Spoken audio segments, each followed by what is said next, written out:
You're listening to a quarterly review for the first quarter of 2024. I'm Vanessa Wieliczko, Chief Investment Officer at HoyleCohen. After 2023, a year in which economic growth surprised to the upside at 3.1% year-over-year growth, momentum continued for the first quarter of 2024.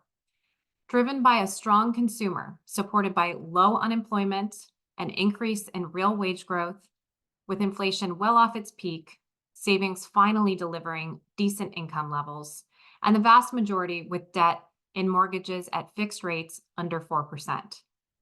This strength in the labor market and the economy have provided the Fed with more flexibility, and as such, anticipated rate cuts have yet to materialize. Without an immediate need to cut, this pause gives the Fed the chance to sufficiently affirm it has tamed inflation and is within historical norms. If interested in hearing more about our expectations for the future, please tune in to our Econ Updates with HoyleCohen Chief Economist Steve Taddy. Positive sentiment remains strong in the equity markets in Q1. While we saw a broadening strength beyond the Magnificent Seven that dominated in 2023, much of the momentum in stocks like Nvidia, Microsoft, and Amazon continued.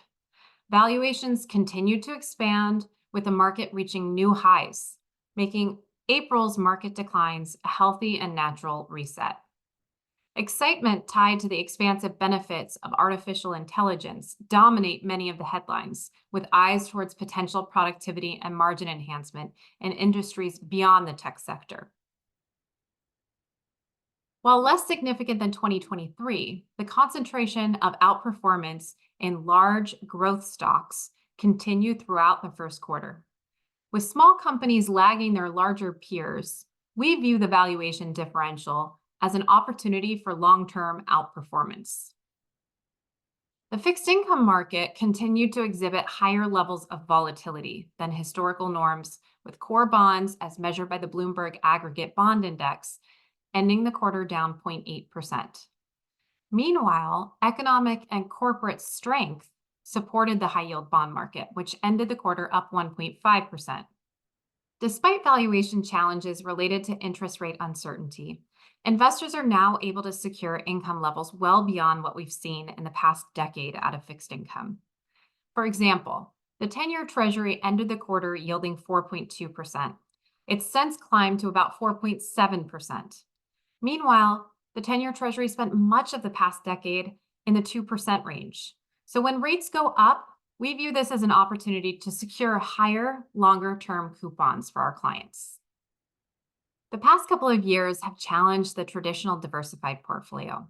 You may be hearing more about the benefits of investing in alternative investments like private credit, real assets, and private equity. At HoyleCohen, we collectively have nearly $500 million invested in alternative strategies, dedicated investment professionals conducting regular diligence with nearly 20 years of experience allocating to the space on behalf of clients. If interested in learning more, don't hesitate to reach out to your HoyleCohen advisor for more details. So to summarize, as of now, interest rate cuts appear to be on pause based on a strong labor market and good economic growth. This pause allows for continued monitoring of inflation trends, a good thing.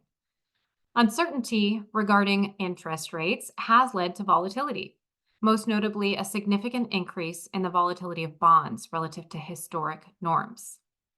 This shift has led many to revisit portfolio allocations and their own views of portfolio diversification. Many are now exploring allocations to alternative investments for the first time. This space is not new to us. We've been diversifying beyond the public markets for many years.